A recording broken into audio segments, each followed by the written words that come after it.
Hello there, and welcome to the KMS wrap-up show. Today's show was titled, oh my God, why? Bugs Rabbit. Bugs Rabbit. It was Steve's first show back in over 2 weeks. It was also the first time I don't want to say known Minifan, an unknown Minifan, but we got kind of the taste of someone different, a different fan experience. We were actually graced by the presence of the person who was right below me. Justin Durand was the co-host of today's show. How's it going, Justin? Going well, I guess. Hello, world. I'm also joined by LK, and I'm also joined by the one, the only Kevin from Bristol. Is your middle name Will or Willie? Do you go by? Willie Bangerot. It's a descendant of mine. Yeah, sure. Yeah, but before we get started, I just wanted to say I think that was the funniest phone call in the history of the Kirk Minahan show. It was last week. I pissed myself laughing. It was quite humorous. So before we get started, I took some shit today on the show. I got a phone call last night from Kirk, and he was upset that I used the pronouns we and that I inferred that I was talking about not only myself, but I was talking about Kirk and the show in general. I would like to formally apologize and let everyone know that anything I say on this program, on the wrap-up show, is only my opinion. And I should not have tried. I'm sorry if it came off that I spoke for Kirk. I did not want to do that. But that is what's so funny. Okay. Where Kevin is and what he's drinking. That's what's funny. Oh, okay, yeah, hilarious. It was Kevin's drinking a drink at 5:15. It's the funniest thing. But ask him what it but is. yeah, no, I'd like to apologize. I will not ever try to give the impression I am speaking on behalf of the show ever again. And that is what I would like to apologize for. I do not apologize for doing the show Thursday. I do not apologize for having Chris on Saturday. Yeah. So that are you going to take the loss as well and admit that you lost to Quantum Week, Chris? Yeah, I mean, as soon as you admit that you lost to Visionless Dave, I mean, everyone takes L's once in a while. It's not that big of a deal, right, Elka? Yeah. I mean, yeah, I know. No, Chris. I mean, Chris put me in a pretzel. I mean, there's no doubt about it. I mean, I'm man enough to admit it. Me and Chris are cool, but yeah, no, he kicked my ass out of this show. I mean, that's what these shows are for, to hash things out, and hopefully there's a victor. And on Saturday's show, Chris kicked my ass. So with that, let's get on with the wrap up for today's show. So Steve was back in studio for the first time in 2 weeks, which seems like he's been gone for 3 years. It seems like he's also been gone for 2 days. It's like the show moves by so quickly, and it provides such great content that you really don't understand that Steve's been gone for such a long time.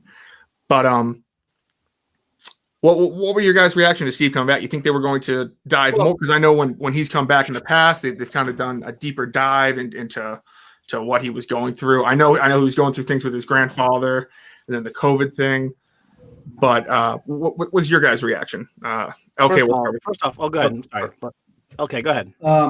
I think it was business as usual. He picked up where he left off. But what I was most impressed was there was not a lot of jokes from Kirk towards Steve, like joking about the hotel, he sleep with relatives, or any sort of joke. Was just like as nothing had happened. So I thought that was an interesting dynamic. But yeah, as far as content, Steve picked up where he left off. Kevin? Yeah, I was interesting to hear Steve be playful with Kirk about his grandfather. And I think that's Kirk's way of getting through things or by things is with humor. And they joked about his grandfather, which I thought Steve handled eloquently. It's funny. Kirk can make anything funny and tolerable. And you're right. Steve was gone. And the cool thing is, with Kirk at the helm, it really doesn't matter who's the engineer or the producer to an extent. Kirk is just so good. He makes everything work. And they touch base with Steve all the time. They called him. They talked about him. So the fact that he's always, on our minds led to the fact that it wasn't that egregious of a loss. And I thought Carano, for all of his faux pas, did a really good job. Mm-hmm. I do think it was very different than when Steve left in 2019 to go on his vacation. Because with that, we had no contact with Steve. Steve wasn't on Twitter. He was only like a month into the show, so we really didn't know the big Steve we know and love today. But I will say that the segment talking about his grandfather might have been I don't want to say the most depressing, but the most like morbid, sad segment. At least I can remember in the show in a long time. Yeah, when Kirk said, did he get his final close at help me out, Milton's. At Milton's, the store for men, and Steve's like, well, Kirk's like, oh, that's right, they burned him. They burned him. Steve's like, I would have stolen the clothes from him to have some nice clothes from Milton's, of course. But it's I was legitimately getting depressed listening to it. Like it's tough, real people are on this show, and my best wishes go out to Steve and his family for their loss. But to hear him talk about how his grandfather had dementia, to hear him talk about how he gave all his money away to politicians, how he wasn't 100% there at the end. It's real. It's I would say this. I thought the way they handled it, they addressed it. And it was definitely genuine, but also they made light of it a little bit, so it wouldn't be too down. And the way that Kirk said, hit the nail on the head that Steve's grandfather looked like that typical old kind grandpappy. Maynard? Yeah. When I seen the picture of him, I'm like, wow, that's he got it. That is it. He looks like that grandfather from like a comic strip, which is spot on. Yeah, it was a great job of Kirk kind of addressing it right at the beginning, getting it out of the way, moving on. I agree with you, Justin, that it was a serious moment in the show, and it was tough being there as the co-host, and that's really the first segment that's going on. I didn't know when to jump in, but I thought that the two of them really handled it very well. It was professional but funny, and Steve really picked up where he left off. But he was really helpful last night. How cold was the studio? It was legitimately really 54 degrees when we went in. Like you could see your breath sitting there. Did you ask Kirk if you guys needed to if you guys got closer together for body warmth? I did not see if we could get closer together. Was there any pre-show talk between you and Kirk Minahan? He came in and said, "Hey, what's going on, buddy?" He sat down, said, "What are the reads tonight?" Steve gave him the reads, and then he said, "Call Carano." And that was pretty much the beginning of the show. That seems like that's his go-to move. What were you expecting going into? Did you expect? Because I know a lot of people, you were posting selfies in hotel rooms and bragging about how big your tip is and all these other things. I thought I was going to get beat up for 2 hours. I absolutely thought it was just going to be a bludgeoning. But I do have to say, Kirk really made it extremely comfortable. I think getting that out of the way towards the beginning, kind of laughing about it, settled me in a little bit. Mm-hmm. It's difficult to keep up with Kirk.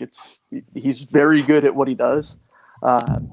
So I don't know if it was what I was expecting, but yeah, it's nerve-wracking being there. It was a lot of fun, and he does Justin, an awesome job. We call you JD or Duran Man or something. I thought you did well in the sense that you kind of sat back. If you go in there and try to do too much, if you try to be on, like some people, it might upset Kirk. He seemed pretty relaxed with you in there, and he did his thing like he normally would. So you definitely were not on his toes or making him fucking hate his decision too much. So you sat back and kind of said when you had to say something. It was, it allowed the show to flow. I was trying to pick my spots, and then when there was a topic that I was more comfortable talking about. Like Boston construction? That was great right off the top. I was genuinely curious about that. I haven't been to North Station in a while. It's like a whole new world over there. It's interesting because David Letterman used to keep his studio around 54 degrees because he hated to sweat through his suit. All the people in the audience and the guests would always complain it was too cold. And I didn't know if at that moment maybe there was something going on where, I don't know, there was a Letterman-esque vibe, but not the case. It actually feels like being on Letterman with that chair with no desk in front of you or something. It's kind of awkward. Were you on Letterman too? No. I've never been on Letterman. I know. But I was going to say Letterman show. I was going to say, Justin, I don't want to keep sucking the dick of every single co-host that Kirk has on every single week, but I think you were very good, like what Kevin said. You kind of step back. You didn't try to play a character. You didn't try to come in and say like, "Oh, boy, I have this wacky story," or about the Red Sox or something like that, and try to turn yourself into this character. I think you did a great job of sitting back. You interjected at some points, and I couldn't imagine a raffle co-host doing any better. So congratulations, Mr. Justin. Did you bring a book? Did you bring a book, Justin, or something? Did I bring a book? Yeah. Did you bring a gift to one? No, I didn't. I didn't bring him a gift. No. Good. That's good. That's too bad. Did you follow any of Steve from Providence tips that he gave you? No. Good. That was wise. Yeah. He told me to hang out for about a half an hour after the show and talk with him. So. Yeah, afterwards, did you ask Kirk if you wanted to go out to dinner? Or? No, Kirk and I talked for maybe 5 minutes or so about golf and stuff, and then he was doing something with Steve. I said, "All right, guys, take care." Got my Uber and went back to the hotel. Nice. Didn't even ask for a picture. Ooh, look at you! Not even. Don't even need a picture. You know what? You should have taken a picture in the mirror together. Yeah, that would have been good. You should have asked for a picture. I've been in situations where I was with celebrities when I was in LA, and I played it cool. And looking back all these years later, I was like, why didn't I get a picture? I mean, not that I'm sure you'll see Kirk again at other events, but I don't know how many times you'll be asked back at the show. My guess is not at all. None. You had a good moment, but I don't know. You should have commemorated your time there. I think the picture is the new autograph, in my opinion. Everyone. I agree. I just didn't want to.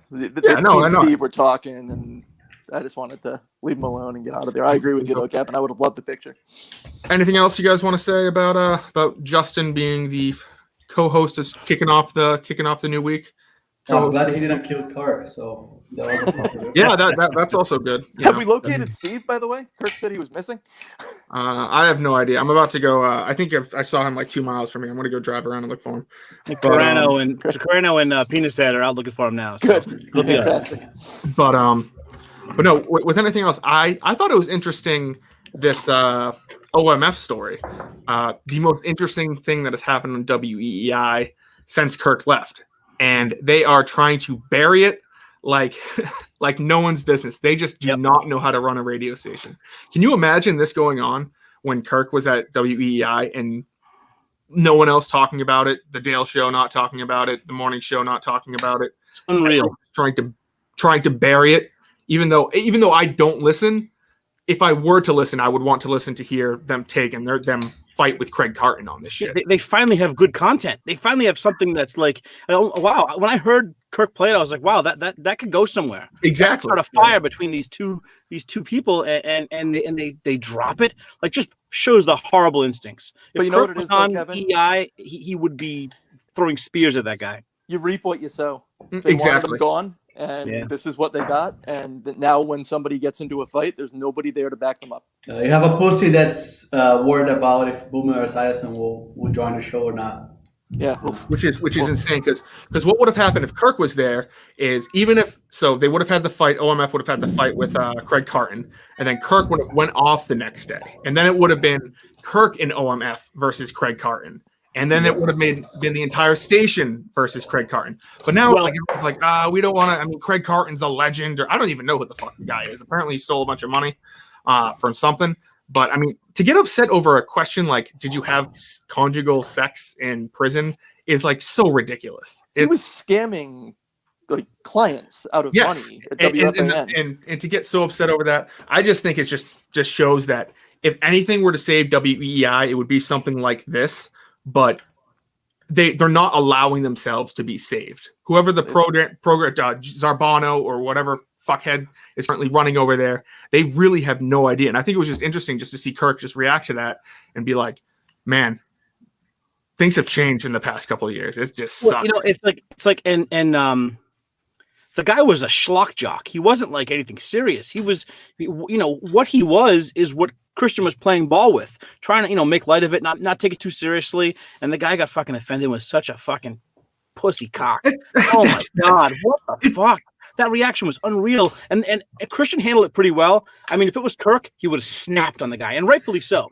I mean, it's almost as if he did it on purpose, right? Because he could have said, no, there's no conjugal visitations. But he went on this tangent of being upset and trying to make a thing out of it. I You mean, guys agree with me too. Conjugal that- visit was right here. That's my conjugal visit. He could have said, you know. Yeah, And- exactly. And then he goes off and says that I mentioned it on the show last night. Mentions that Merloni and Ordway and Fourier are an embarrassment to Entercom. This guy was scamming Entercom customers out of money. Yeah. What's the embarrassment? I mean, goodness. Right. I don't know. That I can't wait for that place to just be sold for scrap, and they turn into some. I don't even know if they'll turn. I know the big joke is they'll turn it to a country radio station. I bet they'll be like CBS Sports Radio or some nationally broadcasted shitty show within by the end of 2021. WEI Christian music, all Christian, all Exactly. So the next topic I kind of wanted to hit on was they mentioned it quickly was and I think it this Logan Paul versus Floyd Mayweather fight is going to be huge. They briefly glanced over it. I know Kirk said that Logan Paul was the one who just knocked out Nate Robinson. Yeah, it was Jake Paul. That was in fact his brother Jake Paul. So there was a little difference there, but I know when Logan Paul actually had a pay-per-view boxing match. It's like another YouTube guy or something. Yeah, it was wasn't against like some. I think And his he name's lost. KSI. He's Yeah. like a British YouTuber, and I know that made millions and millions of dollars. So I can only assume that I think this is going to be the biggest boxing match or fighting match if Logan Paul and Floyd Mayweather actually go through with it.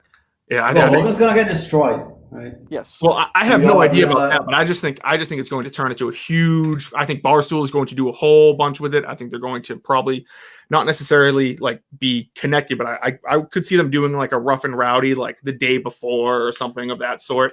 And it was also brought up who Kirk would fight in Rough and Rowdy, and it was K Marco. It's gotta be Do you think there is ever a chance K Marco would step into a ring? No. With Not a Kirk? million Yeah, years. it's too much of a pussy. I think K Marco, like we said today, does K Marco? I think Justin said it. Does K Marco even work for Barstool anymore? Do you see anything he does on Twitter or You don't see it, but he's there. I know he's collecting his paychecks and everything like that, but it's funny in his bio it still says editor in chief, which is factually incorrect. Has he done any So- blogs even? I have no idea. I don't really read the blogs. So let's say they go on a fight. How long do you think Mark would last? How big is I think he? it's, I don't even know anything about him. Okay, he's probably just knock me out. He'd probably get punched once and then be like, I quit.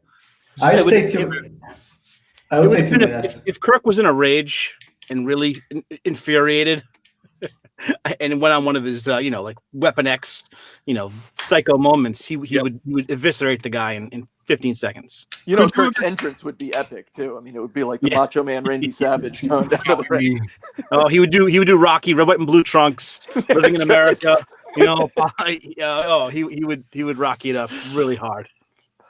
Could you guys ever see someone in the KMS universe fighting at a Rough and Rowdy, whether it be Steve or a Minifan? Well, Will always wanted to fight you, right? Yeah, Will always wanted to fight me, and I was just like, I'm not fighting Will. I'm not a fighter. But could you guys do you think the Miniverse would be interested in How about some sort of Rough and Rowdy fight? How about Steve versus YP for the outdoor show? Steve versus YP. I think Steve has a lot on his plate right now. I think if we throw Barstool outdoors on him, he's going to end up in a crazy asylum.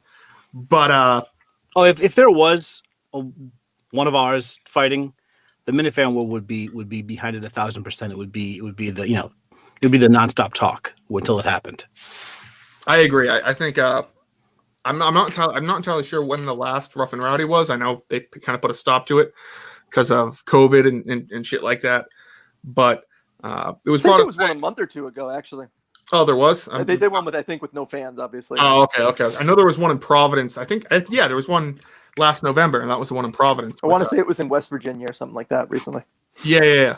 I know that's where it started and everything like that. But would you guys be interested in seeing like a Visionless Dave versus Adam or something like that? Do you think that would catch the eye of the fan? Do you think most fans would be like, Well, besides us, no one would care about that. I thought you meant like somebody from the upper deck, upper echelon, even someone as befuddled as Blind Mike. Is there anybody else in Barstool who has any kind of handicap that could fight Blind Mike? That would be a good match. he is the only person. Yeah, he is the only person that Dave Portnoy said he would fight in a Rough and Rowdy, and he's been offered multiple times by multiple people. Maybe they can do an exhibition fencing match. Portnoy versus Blind Mike. Fencing match. That'd be, I think, but if we were to have a representative, I would nominate Steve from Providence to be the minifan representative on a Rough and Rowdy. I think he would be great. I think he'd be great if we could find. Does K Marco really have fans? Like, would there be a fan who would be willing to step up and fight for K Marco? I mean, Minifans are willing to go to war and die for Kirk, but I don't think. I'm trying to think of it. If any other group that aren't on the best terms with that, the Minifans are not on the best terms with. I'm sorry, I did not mean to say we. Are on the best terms with that could get into a fight that would be start some controversy and get things going. Yeah, K Marco's enemy number one, and I don't think he has the following that would really ramp it up to the point. His family, his girlfriend. That's it. How about Kate from Barstool? You think Steve from Barstool would be good? You'd play it like this. It would be like Steve from Providence fighting, and Kirk is like his ring coach. Yeah, Kirk would be like Mickey for him. You know what I mean? And then K Marco would be the ring coach for one of his scrubbinis. Chaps would be great. Yeah. Marine versus Marine.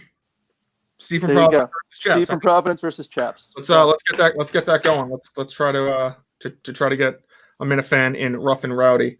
I know LK, you sent a couple things you wanted to touch on. I mean, blood thin. I have no idea what that means. Justin just mentioned that like 10 times that his blood was thin.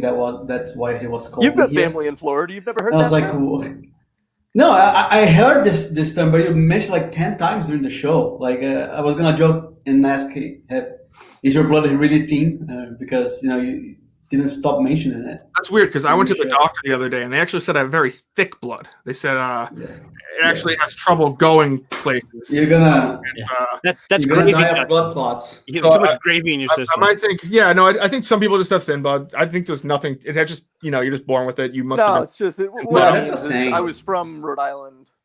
I used to go to Patriots games when it was 20 degrees out with a sweatshirt on. Now it's 65 degrees and I'm freezing. So that's all that meant. Yeah, I lived in Florida. I lived in West Palm for 3 years, which I fucking despised it. I don't know how you do it. I hope you have a good job and a great life there, but Florida was a fucking shithole of ignorant people, from my experience. I really Tampa's a little different. Yeah, West Palm. I mean, trust me, the girls were wonderful, fucking amazing, but the people in general I just found were trash. It's different. To put it lightly. It's much different. Well, I don't know if you guys have anything else you wanted to mention on the wrap-up show before we wrap things up here. Well, I have one question. I 1 second. I wanted to bring something up. I know they were talking about if Elmer Fudd was in the new Space Jam, if he would have a gun. This was actually a big story in June. There's a new Elmer Fudd cartoon, and he is no gun. He no longer carries. Nope. He doesn't have a gun because guns are too violent.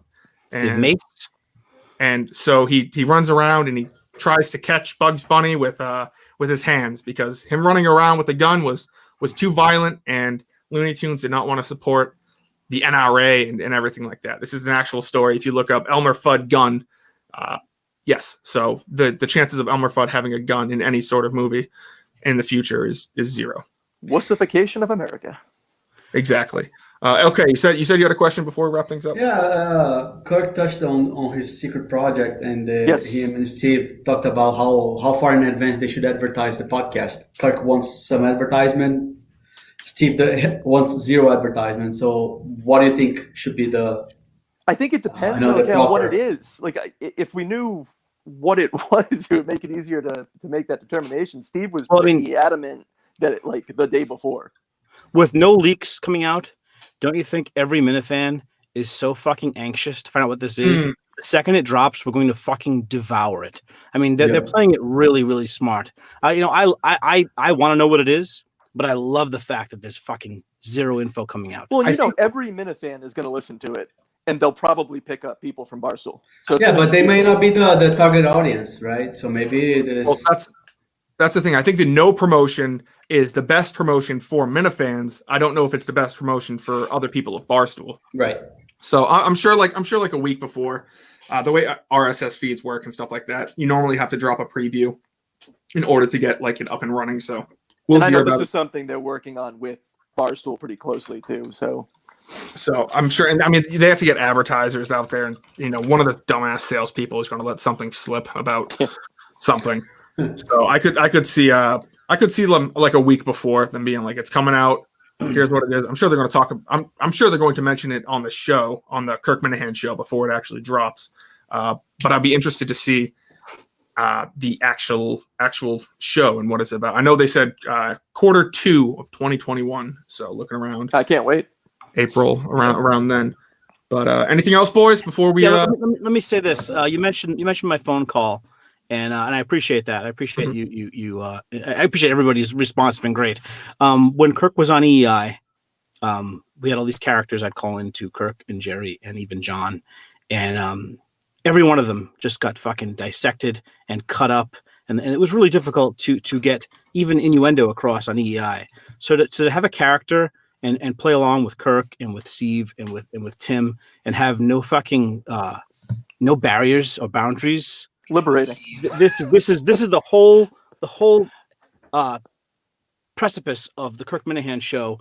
Something like that can happen is fucking what makes this all worth it. It was such a blast to be part of that show.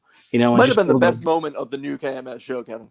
Yeah, thank you so much. It was just nice to take the reins off what I want to do and just fucking be a filthy imbecile. Would you come in studio? I forgot to ask you that. If I know they were talking about. Yeah, I would absolutely come in studio. I feel like it's gonna sound so shitty, but I feel like as far as Minifans go, I can do songs and I can sing them. I can write them, sing them. I can do characters. I can do voices. I can write things. I'm pretty good with content. Do I have stories? I have too many stories. But Kirk's right. I get so overly excited. I get too on, and I have to just maybe I don't know. I have to tone it down. I know he's right. I get too on. I get too fucking giddy and too silly, and I have to just fucking take it down a notch. And I think if Kirk had me in there and he tapped into some stories, or we have some great stuff to talk about. I think it would be fun. It would be interesting. I love having a Minute Fan in there once in a while. Not all the time, but once in a while. I think it's. I mean, Kirk can make anybody fucking magical. Justin was like a little fucking, a little side piece today, and he made it work. Yeah, Kirk's great. LK, I know you were brought up by Steve Robinson as a potential future sit-in guest. Would you accept that? What do you say? He's a El Fuego fan. That's why he brought it up. No, I don't think so. I'm boring. Like Kirk said, I bring nothing to the table except maybe a few stories here and there. I would go with Kevin and just say yes, and like be on studio, but I bring nothing. I'm okay just being. You do have a spot to do something at the Wilbur show. Have you put any thought into that? Is that secret or what? As far as I know, it's gonna be assigned by Kirk and Steve. Whatever. So. It is what it is. I'm happy to have helped Manok and his daughter. So you probably have plenty of time to think about it.